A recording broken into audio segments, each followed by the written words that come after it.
வணக்கம். மாலை முரசு செய்திகளை விரிவாக பார்ப்பதற்கு முன்பாக தலைப்புச் செய்திகளை பார்க்கலாம். திமுகவினரால் தான் பெண்களுக்கு பாதுகாப்பு இல்லை என முதலமைச்சர் எடப்பாடி பழனிசாமி குற்றச்சாட்டு. முல்லை பெரியாறு அணையிலிருந்து விவசாயிகளுக்கு உரிய பாசன நீரை பெற்றுத்தரப்போவதாகவும் உறுதி.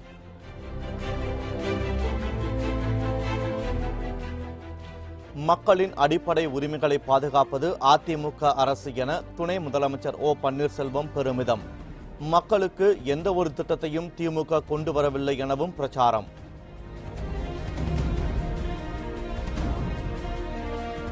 அதிமுக பாஜக போலியான வாக்குறுதிகளை அளித்து மக்களை ஏமாற்றுவதாக ஸ்டாலின் கடும் தாக்கு. தேர்தலுக்கு பின் மத்தியிலும் மாநிலத்திலும் ஆட்சி மாற்றம் ஏற்படும் என பேச்சு.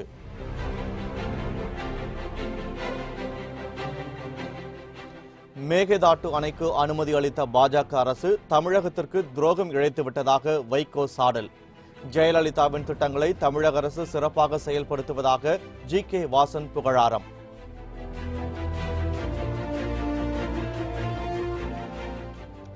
கோவையில் பறக்கும் படையினரின் வாகன சோதனையில் 146 கிலோ தங்க கட்டிகள் பறிமுதல். மும்பை நிறுவனம் நகை உற்பத்தியாளர்களுக்கு வழங்க எடுத்து வந்ததாக தகவல். இனி விரிவான செய்திகளை பார்க்கலாம். திமுகவினரால் தான் பெண்களுக்கு பாதுகாப்பு இல்லை என முதலமைச்சர் எடப்பாடி பழனிசாமி குற்றம் சாட்டியுள்ளார்.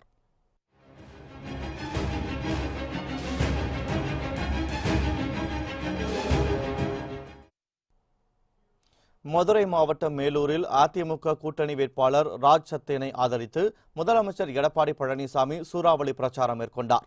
அதிமுக அரசின் சாதனைகளை பொதுமக்களிடம் விளக்கி வாக்கு சேகரித்த அவர் திமுகவினரால் பெண்களுக்கு பாதுகாப்பு இல்லை என குற்றம் சாட்டினார். தமிழகத்தில் ஏழை எளிய மக்களுக்கு செய்யக்கூடிய உதவியை மு.க. ஸ்டாலின் தடுத்து வருவதாக குறை கூறிய முதலமைச்சர் முல்லை பெரியாறு அணையிலிருந்து உரிய பாசன நீரை விவசாயிகளுக்கு பெற்றுத்தர அதிமுக அரசு நடவடிக்கை எடுக்கும் எனவும் உறுதியளித்தார்.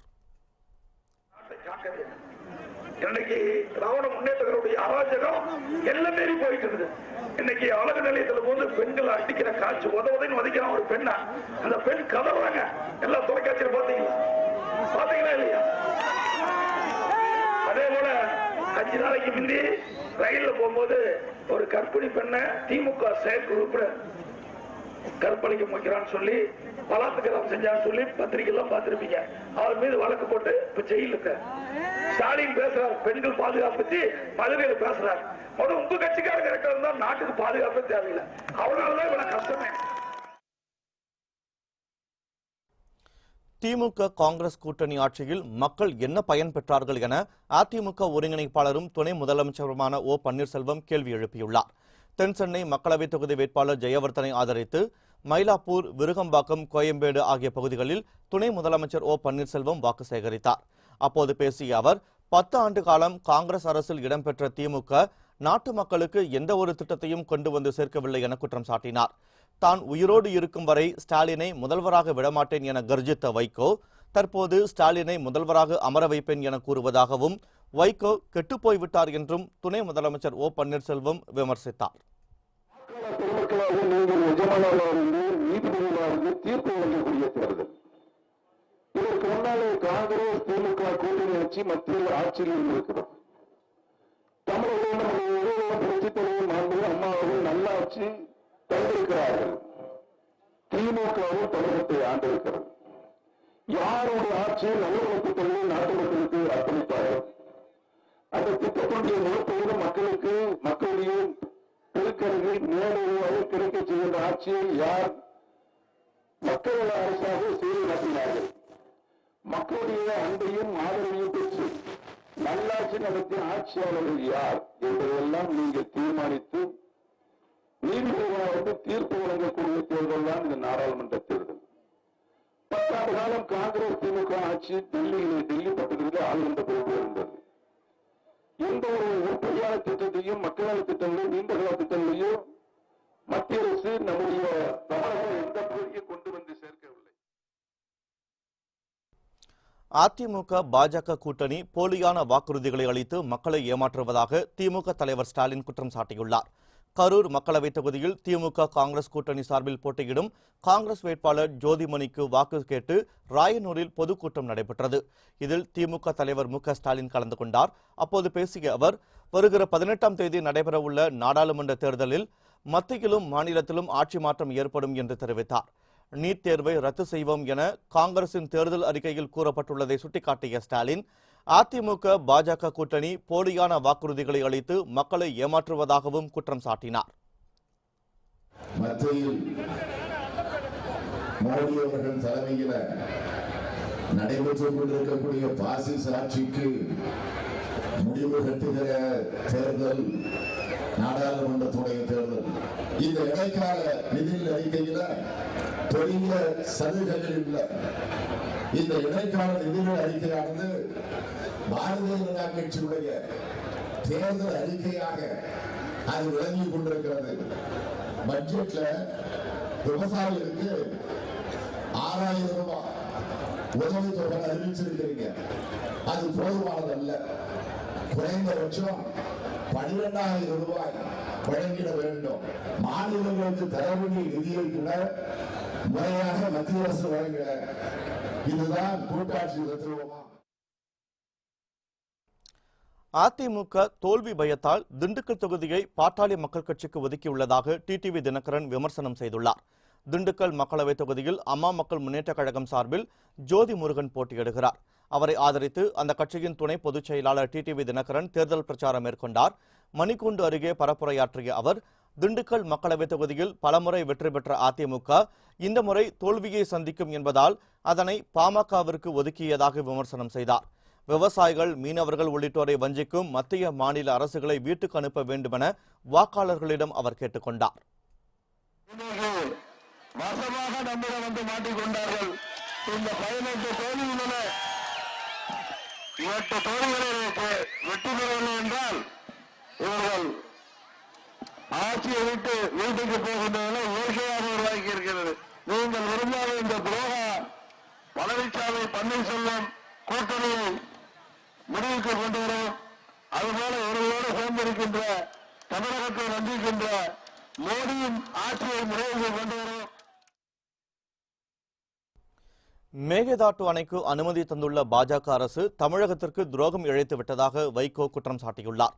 தஞ்சாவூர் மக்களவைத் தொகுதியில் போட்டியிடும் திமுக வேட்பாளர் பழனி மாணிக்கத்தை ஆதரித்து மதிமுக பொதுச் செயலாளர் வைகோ பரப்புரை மேற்கொண்டார். திருவாரூர் மாவட்டம் மன்னார்குடியில் வாக்கு சேகரித்த அவர் மக்கள் விரோத போக்கை கடைபிடிக்கும் தமிழக அரசை கடுமையாக விமர்சனம் செய்தார். மேலும் மேகதாட்டு அணைக்கு அனுமதி தந்துள்ள பாஜக அரசு தமிழக மக்களுக்கு துரோகம் இழைத்து விட்டதாக அவர் குற்றம் சாட்டினார். வாழை தோட்டங்கள், தென்னந்தோப்புகள், கரும்பு தோட்டங்கள், நெல் வயல்கள் எல்லாம் நாசமாகி கிடந்தது. 89 தமிழர்கள் உயிரிழந்தார்களே. நாடாளும் பிரதமர் மாண்புமிகு நரேந்திர மோடி அவர்களே, ஒரு வார்த்தை அனுதாபம் தெரிவித்தீர்களா?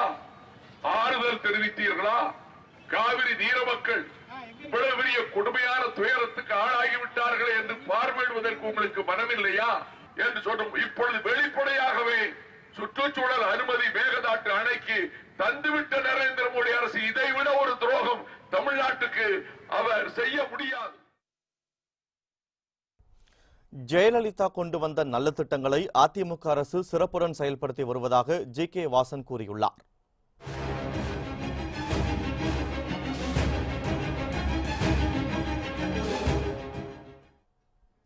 தேனி மக்களவைத் தொகுதியில் போட்டியிடும் அதிமுக வேட்பாளர் ரவீந்திரநாத், ஆண்டிப்பட்டி சட்டமன்ற தொகுதி இடைத்தேர்தலில் போட்டியிடும் லோகிராஜன் ஆகியோரை ஆதரித்து தமிழ் மாநில காங்கிரஸ் தலைவர் ஜி.கே. வாசன் பிரச்சாரம் மேற்கொண்டார். ஆண்டிப்பட்டியில் வாக்கு சேகரித்த அவர் ஜெயலலிதா கொண்டு வந்த நல்ல திட்டங்களை அதிமுக அரசு சிறப்புடன் செயல்படுத்தி வருவதாக பெருமைப்பட கூறினார். திட்டங்கள், மக்கள் வளர்ச்சி திட்டங்கள், நாட்டின் வளர்ச்சி திட்டங்கள், அனைத்து தரப்பு மக்களுடைய எண்ணங்களை அவர்கள் பிரதிபலிக்கக்கூடிய பல்வேறு நிலையை தடம் புரளாமல் இன்றைக்கு நம்முடைய மரியாதைக்குரிய முதல்வர் திரு எடப்பாடி பழனிசாமி அவர்களும் துணை முதல்வர் திரு OPS அவர்களும் மிக சிறந்த முறையிலே செயல்படுத்திக் கொண்டிருக்கிறார்கள். மத்தியில் ஆளும் பாஜக அரசு மீண்டும் தொடர மக்கள் விரும்பவில்லை என கமல்ஹாசன் தெரிவித்துள்ளார். ஈரோடு நாடாளுமன்ற தொகுதியில் மக்கள் நீதி மய்யம் கட்சி சார்பில் போட்டியிடும் வேட்பாளர் சந்திரகுமாரை ஆதரித்து அந்த கட்சியின் தலைவர் கமல்ஹாசன் பிரச்சாரத்தில் ஈடுபட்டார். கோபிச்செட்டிப்பாளையத்தில் பரப்புரையாற்றிய அவர், தற்போதைய அதிமுக அரசு மக்களுக்கான எந்த நல்ல திட்டங்களையும் செயல்படுத்தவில்லை என குற்றம் சாட்டினார். மேலும் பாஜக அரசு மத்தியில் மீண்டும் தொடர மக்கள் விரும்பவில்லை என தெரிவித்தார். தமிழகத்தின் ஒளிவிளக்காக திகழும் பேட்டரி டார்ச் சின்னத்திற்கு வாக்களிக்க வேண்டும் என அவர் கேட்டுக் கொண்டார்.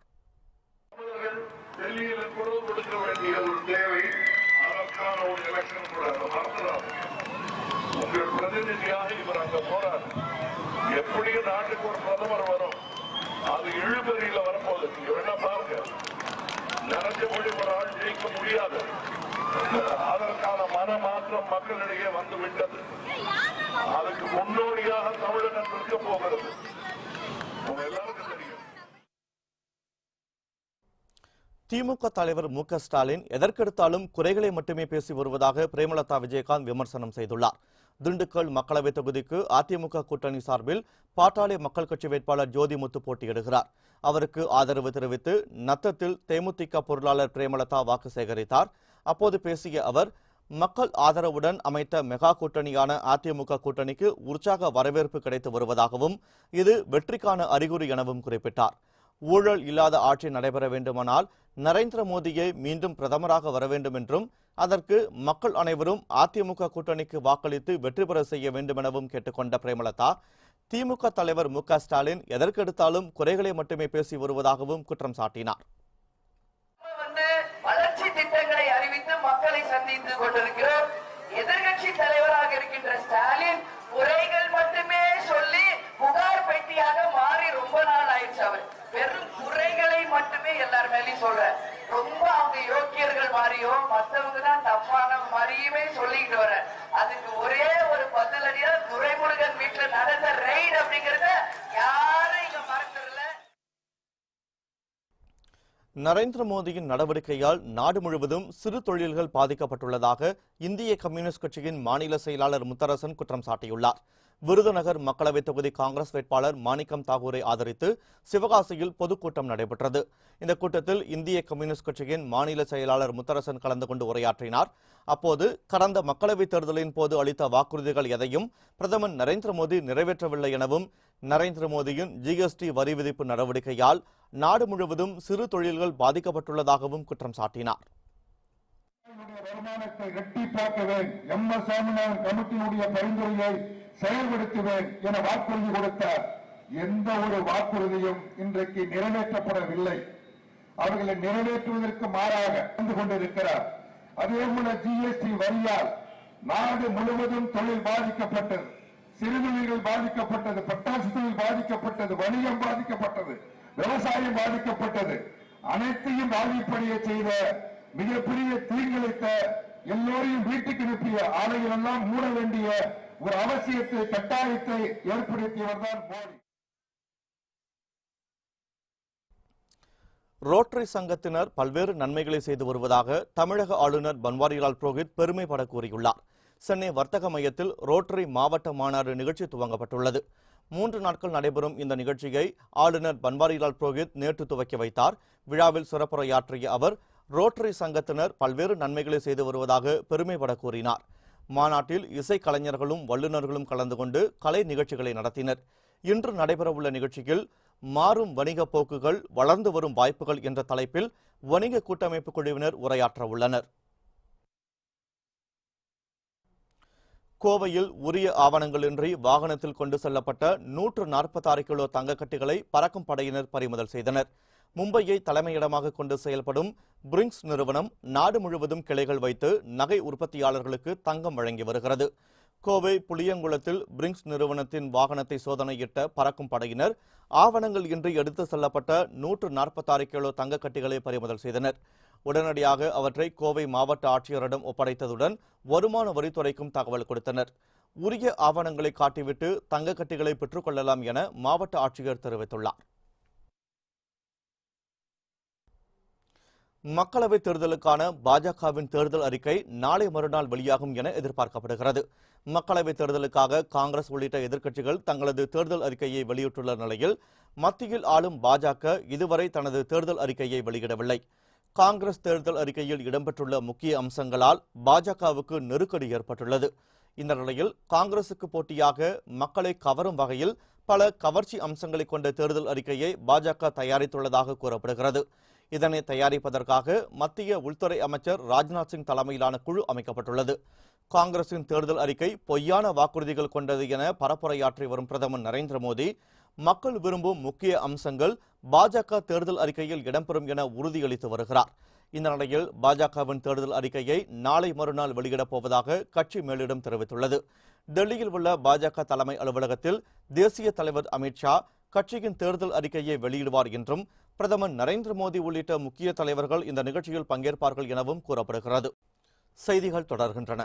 தமிழகத்தில் பாமக போட்டியிடும் 7 தொகுதிகளிலும் அந்த கட்சிக்கு எதிராக பிரச்சாரம் மேற்கொள்ளப் போவதாக வன்னியர் கூட்டமைப்பினர் முடிவெடுத்துள்ளனர். சென்னை சேப்பாக்கம் பத்திரிகையாளர் மன்றத்தில் வன்னியர் கூட்டமைப்பு நிறுவனர் ராமமூர்த்தி செய்தியாளர்களை சந்தித்தார். அப்போது பேசிய அவர், வன்னியர் கூட்டமைப்பினர் நாடாளுமன்ற தேர்தலில் திமுக கூட்டணிக்கு ஆதரவு தெரிவித்துள்ளதாகவும் அதே சமயம் பாமகவிற்கு எதிராக பிரச்சாரம் மேற்கொள்ள உள்ளதாகவும் குறிப்பிட்டார். தமிழ்நாடு முழுக்க உள்ள எல்லா வன்னியர்களும் எந்த அமைப்பை சார்ந்தவர்களாக இருந்தாலும் மனமாச்சரியங்களை எல்லாம் கைவிட்டு இந்த ஆட்சி வந்தால் நமக்கு நல்லது நடக்கும், ஏற்கனவே நல்லது செய்திருக்கிறார்கள். வன்னியர் சமுதாயம் மட்டும் தமிழ் சமுதாயமே இயங்குது, எப்பா இது போனா போதும் இருக்குதுன்னு. அப்போ இயங்குகின்றவர்கள் எந்த பக்கம் பார்க்கிறார்கள்? ஸ்டாலின் அவர்கள் தான் அவருக்கு ஆபத்து ரட்சகனாக இருக்கிறார், அவர் தான் நட்சத்திரமாக இருக்கிறார், அவரை பயன்படுத்தி நாங்க வேண்டாம். அவர் சொல்றாரு, நாளும் நமதே 40 நமதே நாடும் நமதே என்று சொல்லி இருக்கிறார். சொன்னதை செய்தவர்கள், சொல்லாமலும் செய்தவர்கள், இன்னைக்கு வரப்போறதே இந்த சமுதாயத்துக்கு நல்லது செய்யக்கூடியவர்களாக அவர் இருப்பார்கள். கரூர் மக்களவை தொகுதிக்குட்பட்ட வாக்குச்சாவடி மையங்களை தேர்தல் பார்வையாளர் தர்மேந்திர பிரதாப் யாதவ் ஆய்வு செய்தார்.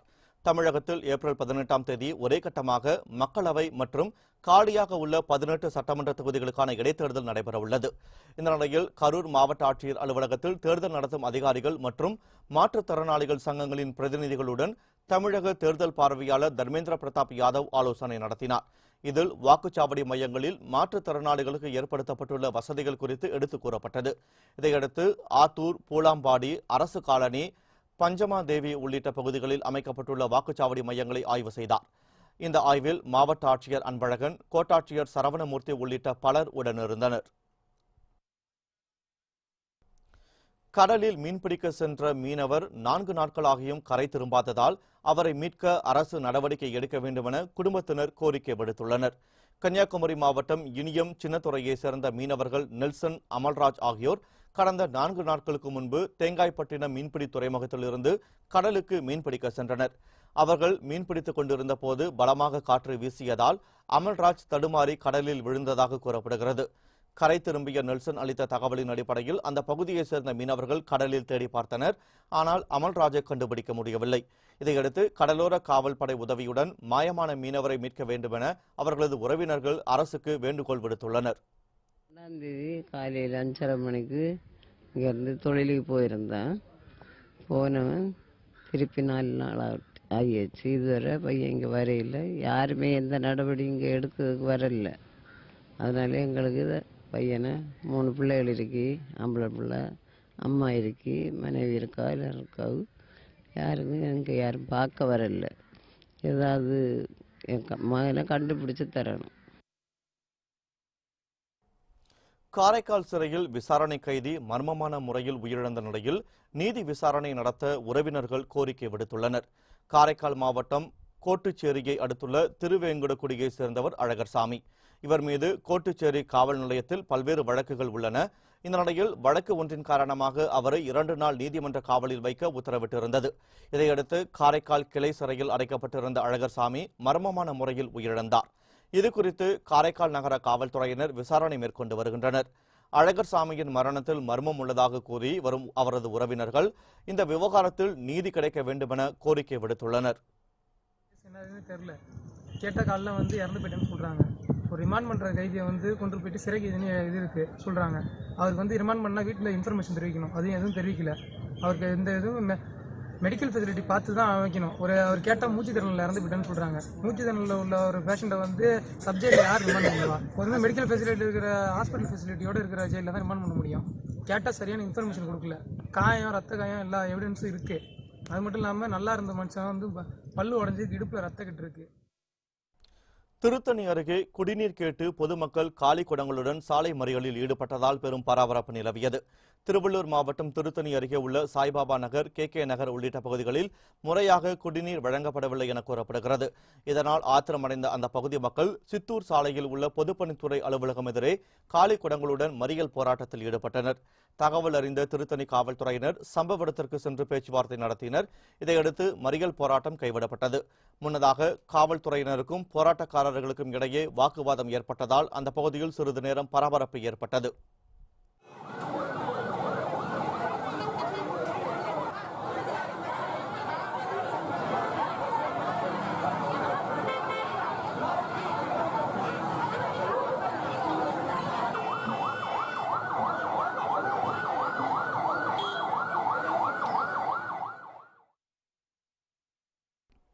சீர்காழி அருகே சாலை வசதி செய்து தரக்கோரி வீடுகளில் கருப்பு கொடியேற்றி பொதுமக்கள் எதிர்ப்பை தெரிவித்துள்ளனர். நாகை மாவட்டம் சீர்காழி அடுத்துள்ள வெள்ளமணல் மீனவர் கிராமத்தில் முறையான சாலை வசதி இல்லை என கூறப்படுகிறது. இதுகுறித்து பலமுறை மனு கொடுத்தும் மாவட்ட நிர்வாகம் எந்த நடவடிக்கையும் எடுக்கவில்லை. இதனால் ஆத்திரமடைந்த மக்கள் தங்களது வீடுகளில் கருப்பு கொடியேற்றி எதிர்ப்பை தெரிவித்துள்ளனர். சாலை அமைத்து தராவிட்டால் வரும் மக்களவைத் தேர்தலை புறக்கணிக்கப் போவதாகவும் அனைத்து அரசு அடையாள அட்டைகளையும் அரசிடமே ஒப்படைக்கப் போவதாகவும் அவர்கள் எச்சரிக்கை விடுத்துள்ளனர். 50 வருஷமா நாங்கள் ரோட்டுக்காக போராடிட்டு இருக்கிறோம். இது வரைக்கும் எந்த அரசும் எங்களை பார்க்கல. சாலைக்காக வேண்டி நாங்கள் ரோட்டுக்காக வேண்டி ரொம்ப போராடிட்டு இருக்கிறோம். இது வரைக்கும் எந்த அரசு அதிகாரிகளும் எங்களுக்கு ரோடு போட்டு தரேன்னு சொல்ல மாட்டாங்க. அப்படியே அரசு அதிகாரிகள் வந்தாலும் பல முறை வந்திருக்காங்க, கலெக்டர்லாம் வந்திருக்காங்க ஊருக்கு வந்து பார்த்துட்டு இதை மாரி ரோடு போட்டு தரேன் அப்படின்னு சொல்லியிருக்காங்க. சொன்னதோடு சரி, அதுக்கப்புறம் இந்த பக்கம் எட்டி பார்க்கறது கிடையாது. அரசாங்கத்தால் வழங்க போகிற எந்த ஒரு சலுகையுமே எங்களுக்கு கிடைக்கல. அதனால இந்த டைம் அதிருப்தி அடைஞ்சு நாங்கள் இந்த தேர்தலை புறக்கணிக்கிறோம்.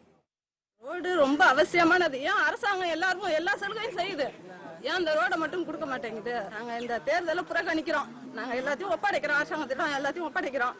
ஒப்படைச்சு நீங்கள் அதுக்கு வேண்டிய தகுதியை செய்யுங்க. எங்களுக்கு செய்யலன்னு சொன்னாக்கா எங்களுக்கு எந்த சலுகையும் வேண்டியதில்லை. திருவண்ணாமலை அருகே வனப்பகுதியில் கள்ளத்துப்பாக்கியுடன் சுற்றித் திரிந்த வாலிபர் ஒருவரை கைது செய்த வனத்துறையினர் தீவிர விசாரணை மேற்கொண்டு வருகின்றனர்.